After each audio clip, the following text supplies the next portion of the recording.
Hi, everyone. Welcome to the Fullest Podcast. I'm your host, Nikki Bostwick, and today's guest is Jason Schaefer, who's the owner of Holy Lamb Organics. Hi, Jason. Hi, thanks for having me on here. Thank you for joining us. We're huge fans of Holy Lamb Organics, and I'm so excited to share about your company with our audience. Do you mind sharing with us what Holy Lamb Organics is? Sure. So Holy Lamb Organics was started in the year 2000 by Willow Witten, who's the founder of the company. And we make wool bedding, wool comforters, wool toppers, wool pillows. And we started making some latex mattresses recently with using wool as well. And the company's got a cool origin story in that it was founded by Willow after she'd finished up college. She was actually about to go camping and was looking for a lightweight wool pillow that she could take with her on a long backpacking trip to celebrate her completion of school. And while she was looking around and shopping around trying to find a pillow that was made out of wool, because it's lightweight, it's durable, and it's comfortable, she couldn't find anything that were of good quality. It was just a bunch of polyester or down pillows that she didn't want to take with her. So she actually spent the entire backpacking trip kind of working on a business plan in her head for how do I get wool products back into the market. And so when she came back, she actually had the plan for Holy Lamb Organics in her head, and then actually didn't have any money to start the company like many young entrepreneurs. So she actually said what she had. She bought a bus, an old school bus, and she would drive from trade shows to trade shows in the bus, and then she would be building product in the back of the bus at the shows. So she'd be back there pulling the fabric and ripping it into the sizes that she needed for pillows and comforters. She'd be filling it with wool batting, hand tufting it, and then sewing it shut right there in front of people that were, at the trade shows looking to buy those kinds of products. That's amazing. Oh my gosh, that's so wonderful. Yeah. We're huge fans at the Fullest of just appreciating these like centuries old traditions and rituals. And so we just love that you guys take on this time honored approach. And I'd love to know just kind of how you stepped into the mix, and did she learn the craft from, like, where did she learn about this from? And can you also just like share how the difference, I mean, we'll get into this later, but like you said, she searched all over the place, and everything, even like everything eco-friendly right now is polyester Mm-hmm. or recycled polyester. It's none of it's actually good for you, Yeah. right? Yeah. Whereas wool is actually naturally antimicrobial and has all these benefits, and insulated and all those amazing benefits that I'm sure we'll get into. But how did she learn about the methods, and then kind of how did you guys fall into the mix? Sure. So Willow actually went to a local college out here called Evergreen State, and it's kind of an alternative college that's focused less on learning how to go get a job in the world and more of how to connect with some of the old processes and the old techniques and the old ways of doing things. And so one of the courses she took was on sewing and was on textile work. And so she got in contact, that's how she learned about the wool and all the important properties of it. And so she kind of connected it from there.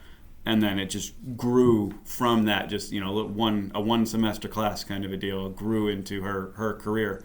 And she actually grew it from just herself as the employee up to having 20 employees.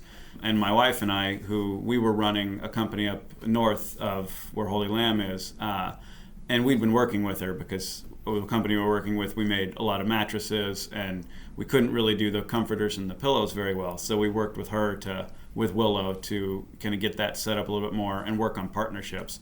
And Willow she'd been running it very well for that time, but she was after, I think it was 17 years that she'd been running it, she was ready for a break. And my wife and I at that time, after she had issues with the flame retardants in the mattress that we bought, and we couldn't figure out what was the problem. Normally she slept just fine, didn't snore, didn't wake up with headaches or any congestion. After we bought a memory foam bed, it took us months to figure out what it was, but she had negative health impacts from it. And we did everything in our house. We kept it meticulously clean. We even kicked the dogs out of our bedroom, which was sacrilege in our household. The dogs are basically our kids. And it turned out, nothing was helping. Everything was getting worse for her. And then the company we were working at, someone returned to bed, and I just took it home, and it was a all wool, or it was a wool and latex mattress. And that night, my wife slept fine. She didn't snore. She didn't wake up in the morning with headaches like she'd been having the whole time. And so that was our kind of conversion point for this industry. And so after talking with Willow and her needing a break, really, we just came in and offered to take over the company. And so we've been running it now since 2017. So we're in our 5th year now. And yeah, it's been great working with it. We're both also very connected. I mean, our core guiding things is, sustainability and transparency. My business, I have an MBA with a focus on sustainable business. And so I spent my entire time at that level learning how to run small operations like this that have a very tight supply chain, because there's not a lot of industry that's built up right now for wool production or wool processing. So it's one you really have to, you can take a lot of shortcuts. And so basically the whole program was tied around ways of being creative so that you can get the most you can out of a tight supply chain. And that's been very helpful during these past years of COVID, because we've had a lot of hustle to just get the products to the customers in the past few years. Yeah, I'm sure. I noticed during COVID, I started, going to our local farm stands and different local eco-friendly stores. And there's just like a lot of different uses for wool and different companies that are bringing out wool products, from like wool sponges Yep. and drying pads and all sorts of things. So I really got into it during that time, which is exciting. So I just feel like it's just a lot more people are becoming more aware of the various uses. But I think in general, people are understanding that there's, at least our audience, that there are flame retardants in everyday furniture and our bedding on our couches. There are companies coming out like Avocado Mattress, for example. They're doing great things, but there's still a really big difference between a wool mattress and what these other companies are putting out, or other certified organic bedding companies. So can you share a little bit about that with us? Sure. I've been in this industry now for about 11 years, and I've visited several of the big players in this space, their facilities. And really what makes Holy Lamb unique to all of them is we actually offer tours for people to come in, and you can come see where we're building the comforters and the toppers and everything. It used to be our showroom floor. So it's a really significant difference between us and a lot of the other players in the world, is most of their facilities are locked to the public. You're not going to get in there. You can request a tour and you might get some of a smaller portion of it. The other thing that's unique is that our building that we build out, it's called the Little Bit, and it used to be a general store. It was built in the early 1900s and has had a cool history to it. It was a general store where some of our more senior employees that are working there, they used to buy candy from it when they were kids. Like that was their treat in rural Washington, to go out to the Little Bit and buy candy from the shop. And then from then it was converted into a leather repair shop, and then from there it was a movie store for a little while. And so there's a history and a connection to what we have, whereas a lot of the other places that I've been to, it's just a random commercial building where they're building in there. And there's just less soul to it, and less connection to the community. Connection to is really the nature of what they're doing. Yeah, like you guys are really sharing about this century-old craft process, and like you said, have soul into what you're doing, have this personal connection, and have this building that has this history to it. Like you're saying, it's more exciting to come and experience all of that and see like who the makers are and Uh-huh. everything. That sounds so amazing. Yeah, and like we write our names of whoever builds the product. Their name is on the tag that's eventually going to end up in the customer's home, and it's not a cheap tag. It's made out of cardstock, and it looks nice, and it's something that you can keep with you as kind of the continuation of we put attention to detail in every step to try and make sure the quality and the connection is there. That's amazing. Do you think that wool is, like I said, it's gaining popularity, but Do you see it kind of like taking over in a bunch of different sectors? Like I know that there's, because you have your MBA in sustainability. So what are different benefits to using wool in different applications than other materials? Like for example, I know that wool insulation is amazing and an option. Do you think, like you said, can we be set up to have that scalable, basically? Yeah, I mean, the whole world lived on wool before the 1950s. I mean, all we have to do is kind of go back to see how people lived at the beginning of the 19th century, because it was when it was in the 60s when the polyester revolution kicked off, and that was where cheap fashion kind of got its roots and coming from, because all of the plants and the facilities that needed to do something after they were building bombs and weapons for World War II, they had to shift to something.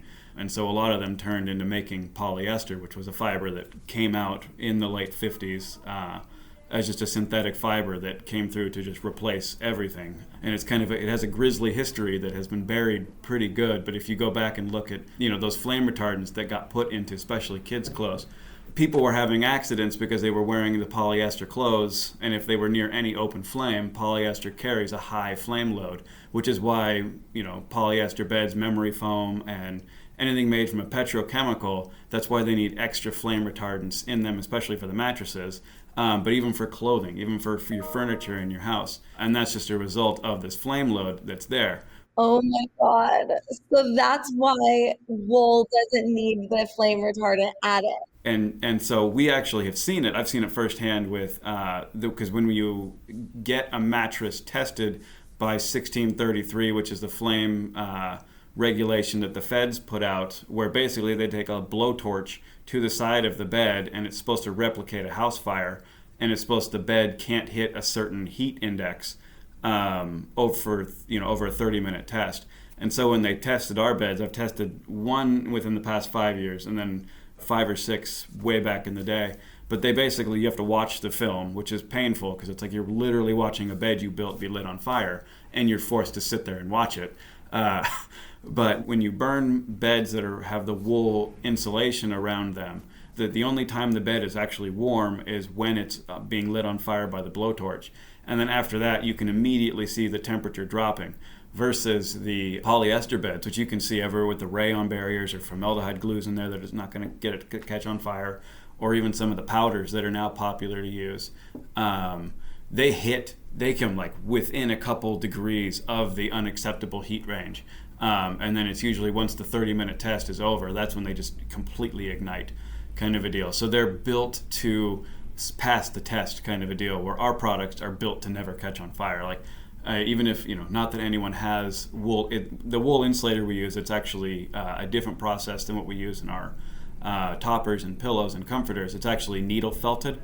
And so it's basically wool that's just been really tangled on itself. And it's a cool fiber, but we've done tests on it too, where we've tried to, light it on fire. And there's even Janice Arnold, who's a wool artist, who's a good website to go and check out. She's got millions of things on wool. Her entire life has been built on fiber arts using wool. Wow. But yeah, she did an exhibit where she actually took a blowtorch and tried to light some of the wool insulator on fire, and then hung it up as like, this is a demonstration of how powerful this fiber is. And we were using wool from basically before the 1950s back to the beginning of animal domestication. Like, we realized it early on that it's a very powerful fiber, and that we should be using it. I mean, that's why sheep can live everywhere in the world. We've taken them everywhere we have gone in Wow. history because of how powerful their fiber is. Wow. Okay. So what do you say? We get this a lot where obviously what you're sharing is that the new age, or not, I don't know if I call it new age, but anyways, what they've done is basically they're saying, these recycled fabrics, recycled polyester that they're using, but really it's still polyester. It's detrimental to our environment. They're using formaldehyde, all of these materials that they're using in these mattresses that are then considered, it's like more accessible. But to me, they just have these external costs that are horrible for our health and the environment. Whereas the wool mattresses that are being created, all the costs that are associated with it are just being shown because they're not being subsidized, right? The other stuff's just basically being subsidized and Exactly. externalized. Yeah. So there's, this idea, obviously, because it's expensive, of course, that it is elitist and not accessible to everyone. But if we actually calculate all the costs associated with it and what's actually going on, it should be equal. What do you say about that? Because again, that goes back to the scalability and goes back to kind of redoing and restructuring the way that we're building and creating these products from the ground up again, and kind of like, obviously that starts with educating people, inspiring owners and founders such as yourself to then go on to build businesses that do this and hopefully continue to grow that so that it becomes more accessible and by scale. But yeah, what is like your thought process on all that? Sure. I mean, this was a big topic when I was in school of how do you factor in the environmental cost in addition to the financial cost, and what's that calculus? And people talk about the current industries and the current way everything is with polyester as that is scalable and that's where everything is moving to. But financially, it's scalable. Environmentally, it is not. And we're it's still frustratingly a divided topic. But like global warming, I mean, look around. The Northwest never has days that are 100 degrees or more, and then we've already had them so far this year. We had a 110-degree day last year. All the trees in my neighborhood had burns on them, sunburns from the heat. And so it's like you look around and it's like our current way of life is maybe for some screwy reason financially viable, because there's huge subsidies to get oil and oil derivatives into the country. They're made overseas, and people, or even the recycling of the plastic bottles is shipped overseas to do it in some poor country that there's nothing else for them to do but accept our garbage and then turn it into something that maybe we'll then buy later and then ship it back to us. And then we're taking it and putting it in a dog bed, or we're putting it in someone's pillow saying, congratulations, we got one more use out of this, piece of plastic that should never have been used in the first place. I mean, I like to think of when I look around, like after a concert or after some sort of a venue, and there's all the water bottles sitting there, and someone took one sip out of it, and it's like, do you know how much work went into not even work, but how much environmental cost went into making that? And then A, you barely drank out of it, and then B, you left it there as though it's not even worth your time to recycle or do anything with. But then, great, I'm glad we're getting another use out of it before it ends up in, as part of the giant island of plastic in the Pacific. But at the same time, it's like, how long are you going to use that pillow that's got polyester fill in it? Or if they listen to this podcast and like, oh no, I don't want this now. Well, what do you do with it? Yeah. Whereas what's great about our wool products, and like wool is totally scalable. There are millions of hectares of space in the United States alone where more sheep would be great. I mean, it would help in a lot of the areas where we're having the wildfires right now if we get some critters in there grazing and actually eat the stuff rather than having it build up a flame load. It's totally scalable. We were using it for up until 60 years ago. We just need to get back. I mean, we need to reinvest in the infrastructure to process the wool, because what still kills me the most here is, the biggest thing hindering the scalability is the scouring facilities. So this is what happens to clean the wool. So basically it goes from the farmer, they shear the wool, and then they ship it to what's called a scouring facility where it gets cleaned. And in these facilities, that's basically the one we use is in Texas, and it's the one everybody uses. So no matter where you are growing your raising your sheep and shearing them, you have to go to this facility. The problem is, it's in the panhandle of Texas, and so I've got people up in Canada that are sending their wool down there to be processed. We send our wool that's raised in the Northwest down to Texas, and then it's shipped back up to us just to be cleaned, because there's no facility up here. And so that's where investing in the infrastructure for wool is key, and that's what I've been pushing. We're working with our local one of the local counties out here who has a wastewater processing facility. And so they have a lot of gray water left over that could be used to wash the wool for all intents and purposes. But, they need us to commit to X amount of wool in a year to do this. And us as one small shop can't do it. But if I can connect up with enough people on the West Coast or locally in Canada, we might be able to get that going. But again, it just takes more of the investment in the infrastructure, which has unfortunately all been shipped overseas for the most part, because a lot of manufacturing and a lot of these heritage crafting deals have either been outsourced overseas or just abandoned because polyester in theory is so cheap, and I did air quotes there for cheap, and that's just what the industry does. Hi everyone, welcome again to the Fullest Podcast. As you may or may not know, we've been sharing the benefits of saffron with our community for a little while now, and I want to offer 15% off our entire product line to our podcast listeners with code The Fullest Podcast at checkout online at thefullest.com. Growing up in a Persian family, I'd always felt the benefit of saffron in my life, but it wasn't until I stumbled on the research that it made me realize what powerful medicine it is. Saffron has been proven over and over again in clinical, double-blind placebo trials to be an effective form of treatment for depression, anxiety, and ADHD. Saffron has been used by many cultures for thousands of years for these purposes, and now the research is here to finally back it up, proving that plant medicines and ancient healing practices can actually be an effective alternative to pharmaceuticals. At The Fullest, we believe that incorporating this ancient wisdom into our modern lives is the most powerful and accessible path to healing. We also believe that everyone's journey is unique, so our product line offers a variety of formulas to help you curate saffron into your personal wellness routine.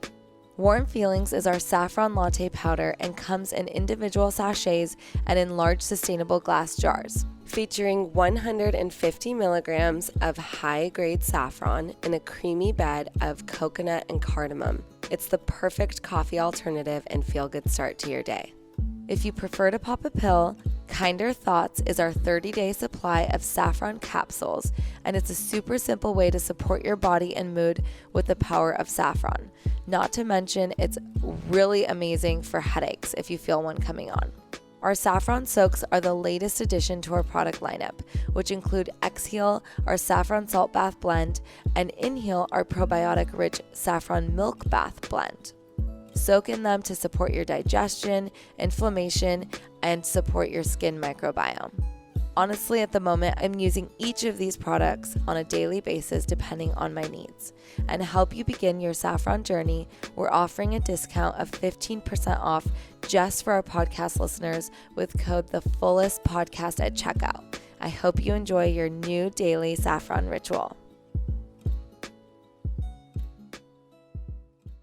Do you think that the UK is set up to support more of this just because they use it a lot more there, or do you think it's kind of shifted all over the world? It's definitely all over the world. I still think that the UK is fantastic. I mean, they are really the ones that, drove a lot of the development of wool in the textile industry from really the Middle Ages up until the 50s.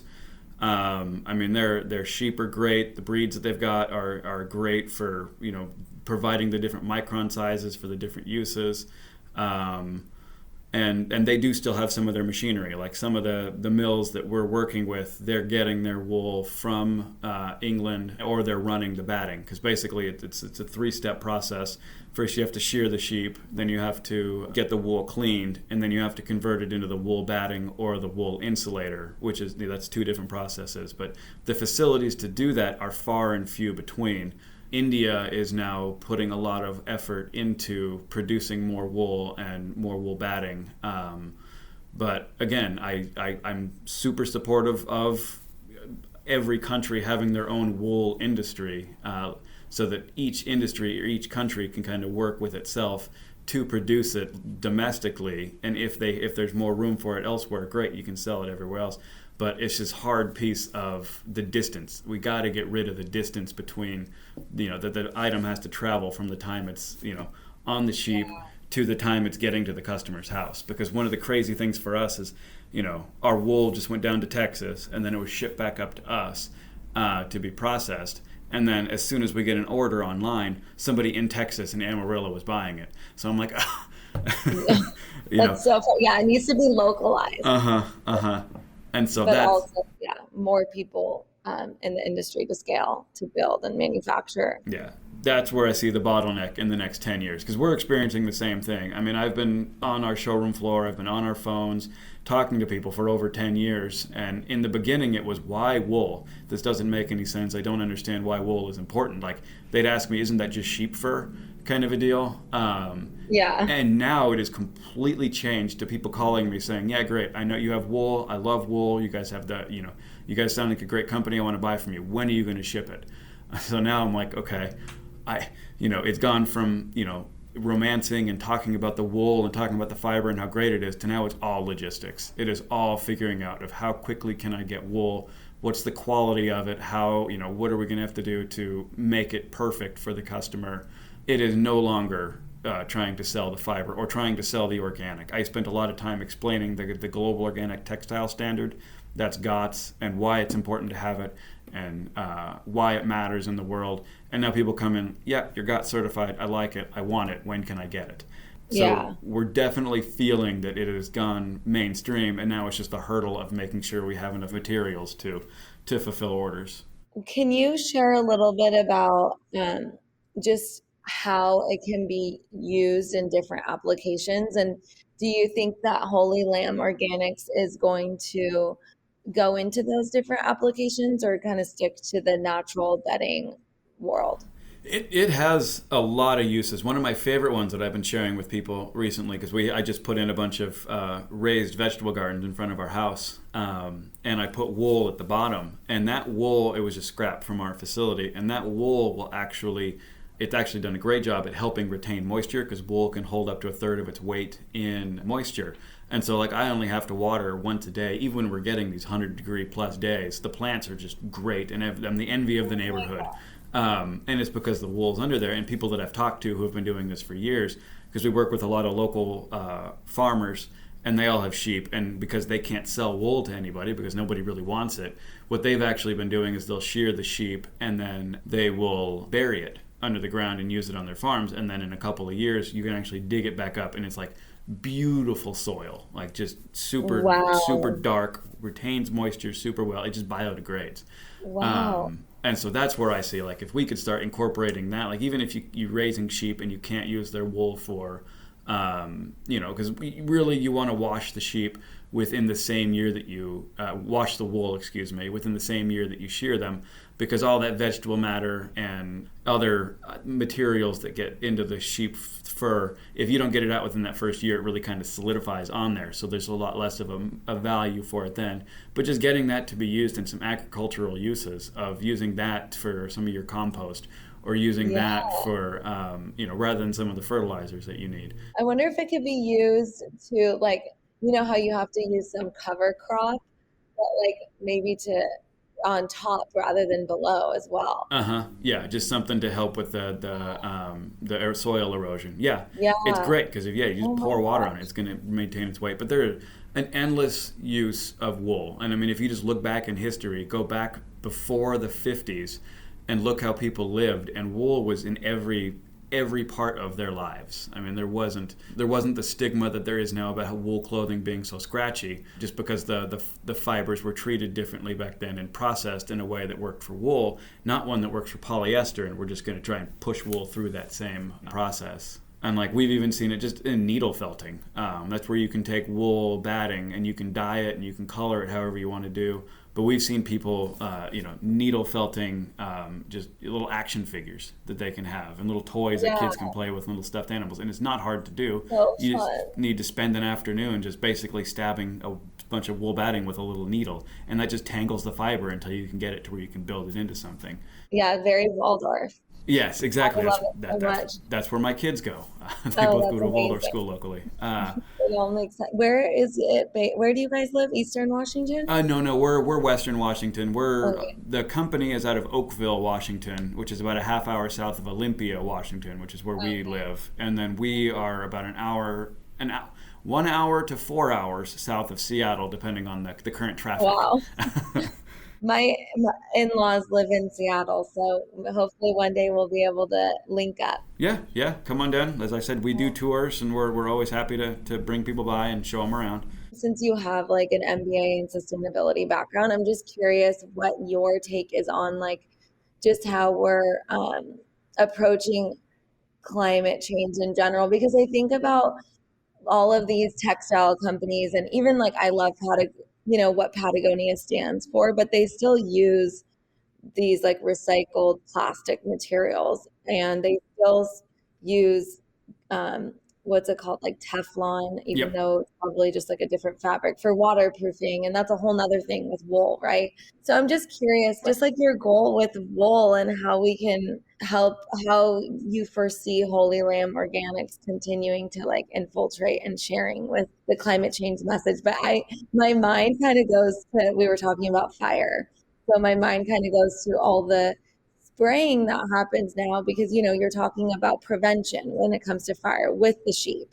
But then when a fire does happen, all we do is just like spray fire retardant and on the landscape, and it's just so horrible for our health, for the forests. And I'm just curious like what your thought process is on like changing the processes that are in place currently with all that. Sure. Well, the Open-ended question. no, you're good. You're good. The crazy part of when I was doing the program was, I mean, the first thing you have to do is be upfront with people, and with customers, with the public, with everything, and let them know, like, we currently use these recycled water bottles, for example, in this product. We are working towards finding a better solution for it, because like it's not going to happen overnight, and companies are using, businesses like Holy Lamb Organics or Avocado, to test the market, to figure out, do people want to do that? Because I mean, at the end of the day, it's a market-driven society.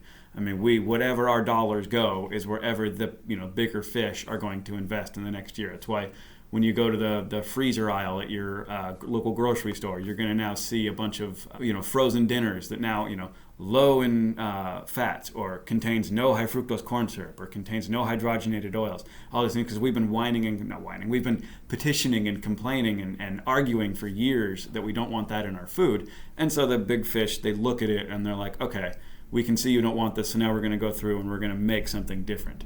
The hard piece is we don't want the companies to do is kind of slide in a different way of like, okay, they don't want recycled water bottles, so we'll shred it up another time and we'll say that it's recycled, it's recycled or re-shredded up water bottles that have been shredded up before, something to that effect, of get creative with the process.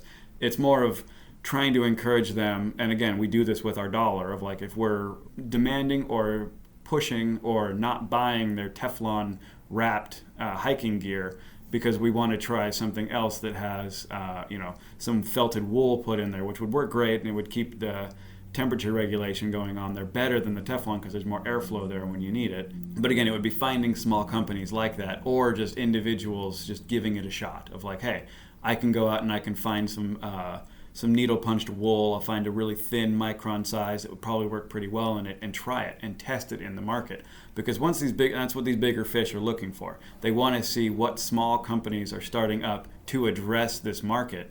And if there is, they're market driven. So if there's money to be made there, or if there's an opportunity to partner or buy them out or do that, that's how they get pulled into it. I mean, I would love to think that Patagonia or some of the bigger fish have their tech people or their fiber analysts going through and looking at this. But at the end of the day, I don't know if they have those departments, or if they're just looking for other organizations that are out there, other companies that are out there, other just entrepreneurs that are sitting there saying, hey, I have a good product, kind of a deal, and have prototyped it. So it's really, for us, I would love to do all of these things, but again, it's my wife and I running the company. We have two, we have a 6 and an 8-year-old that we also like spending time with, and at the end of the day, we want to break too. So what we kind of view our position in the market is doing things like this and educating people and trying to get people out there to be like, okay, yeah, I don't like that this is polyester. It doesn't sit well with me that my sweatshirt is basically, it's a polyester sweatshirt with flame retardants wrapped inside of it, so that if I happen to walk by a candle, it doesn't ignite and, cause me to have a very bad day. Our goal is just to educate and get people to understand that things used to be different, and we need to kind of connect with that past and connect with that heritage of, number one, knowing that there's different fiber options out there, and number two, respecting where we get the fiber from, so that we're not growing the market to the downside of the sheep that used to be just hanging out on a farm, and then now it's like, oh, there's money in wool, so let's put them in a cattle feeding operation like cows and pigs and chickens. Yeah. Unfortunately, live in, because like that would be my worst nightmare if we work all this hard to get this industry growing, and then we see that we've detrimentally impacted the lifespan of the very critters that gave us our lifeblood, or our cause. Do you think that merino wool is like that kind of industry is the same as what we're talking about, or you think that there's just still not enough of it for that to happen to the sheep? Yeah, I don't think that it's happened to that point yet, just because I'm sure it is happening for sheep that are raised for meat rather than the sheep we use, which are raised for their fiber. Because again, with those feeding operations, their goal is to increase the weight as quickly as possible so that they can sell it as quickly as possible. Versus with fiber, the hair grows. The sheep have to be sheared twice a year, regardless of what they're eating. So I don't think, in terms of having the sheep's purpose be for fiber rather than meat, you're not gonna have that risk, basically. Yeah, that makes sense. Oh my gosh. Okay, so we kind of we haven't talked about the benefits of wool. So before we wrap up, I wanted to see if you could share, we've talked about the different applications, and obviously it can be used for so many things, but what about the benefits of, having wool bedding and mattress and everything being made from wool? Sure. So there's the benefits to the customer, which are it's antimicrobial. Thankfully, sheep have built up an immunity to, or resistance to, dust mites, so you're not going to have any dust mite issues when you're sleeping on wool bedding. The temperature regulation is amazing, just because like in my wife and I's situation, I sleep cold and my wife has a radiator. And whenever we go to a hotel or something where we're underneath a polyester blanket or comforter, my God, I have to just be completely out of the blanket kind of a deal in order to be in the same bed. But when we're at home with our wool topper and our wool pillows and wool comforter, we can be right up next to each other, and there's no issues. Like I sleep very cool in that situation. And so those are the biggest ones for just in terms of the customer. There are also, and it's not backed up by science, so I don't really spend a whole lot of time toting it, but I've been selling these products for over 10 years and listening to customers, just getting they can't describe it as more of just a holistic feel of a better wellness after resting on it. They just wake up more clear-headed than they're accustomed to. Again, that would largely be called foo-foo in some circles. But not ours. Okay, perfect. In terms of just the cycle that you're now a part of, which is kind of my thing of everything is a cycle of like you have that product. If an accident happens on it, it's you can spot clean it using natural cleaners. Rubbing alcohol will take care of any scent. Hydrogen peroxide will bleach it back to its natural color, or a little whiter than its natural color, but still it'll bleach out any spots. And then if it does start to take an impression or compress a little bit, just take it outside and put it in the sun, or even in your house in a window in the sun. And you can watch the fibers of the wool actually expand back out and bring some life back to the product. And then at the end of the day, everything has an end of life. And still my favorite thing that I can tell people is when you get to the point where, this product is no longer working for you, you can just take it and put it in your compost bin. And it's going to turn in, everything of your local ecosystem is going to thank you for it. Wow. Because it can use it. Or in your garden. Or in your garden, exactly. Yeah, if you have a garden, then break it up into some bits and bury it a little bit, and you're going to have some golden soil here pretty soon. My son is obsessed with firemen. He's 4 years old, but he's been obsessed with it from day one, and we live by a fire station, so my world involves just everything firemen. I go there, and because of that, I think about everything associated with fires and down to their clothing. So can you share, just because you shared about, watching a wool mattress catch on fire and the end result of it, can you share a little bit, if you happen to know, the history of just the uniforms that firemen have worn, and if they use wool or if they used to? Sure. And 98% sure, because I actually took my boys to a local fire department a couple weeks ago, and they got the whole tour and saw their gear, and they did have wool in there that they're still using underneath that outer protective layer. I believe historically that was some sort of a hardened leather that was just resistant to catching on fire. But underneath that is a wool lining, and it's perfectly suited for this because, again, it's going to wick away the moisture extremely well like it does in wool bedding, but then it's also flame resistant. So in a scenario where they're close to flames and it could ignite, the wool's not going to ignite. So they're fine there. And it's a good thermal barrier, so none of the heat's going to get through. It's a great fiber for firefighters. And the fire department that we have out here up in Tacoma, that's what they showed my boys, was the wool lining that was through there. And I need to do some more research. It's been about 5 or 6 years since I looked into this, but there was a big lobby of firefighters who were petitioning to take the chemical flame retardants out of household furnitures, because you got to remember, when the firefighters are the ones running into the house to save everybody when there's a fire, and so they're going to breathe in. Hopefully they have the respirator on and everything is working, but God forbid something happens and they lose it, or there's a situation and they have to breathe all that in. They're breathing in all those toxic chemicals because it's in a stable form when it's in a powder or the fill or whatever it is in the couch or in the bed.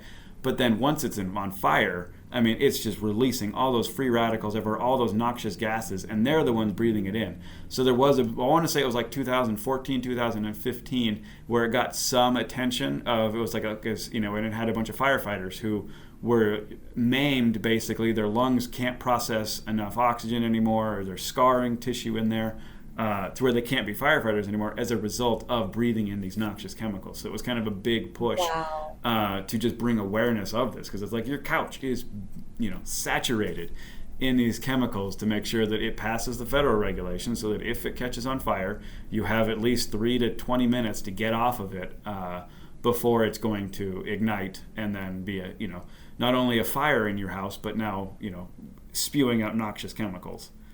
That's crazy. That's amazing that it got some attention, and hopefully we can help bring that back, because not only is it, like we started this podcast saying, it's detrimental to the firemen and our health overall, even when it's not on fire, but it's detrimental to the environment. And when it catches on fire, it's detrimental to the people that we rely on to rescue us. And that's just them in the house. I mean, think about the neighbor. Like, your whole neighborhood is now going to be breathing in these chemicals. It's like, and probably what happens with a forest fire the next year, right? When it catches on fire, then all the animals, everyone that's breathing in now flame retardant that is on fire. Oh, so crazy.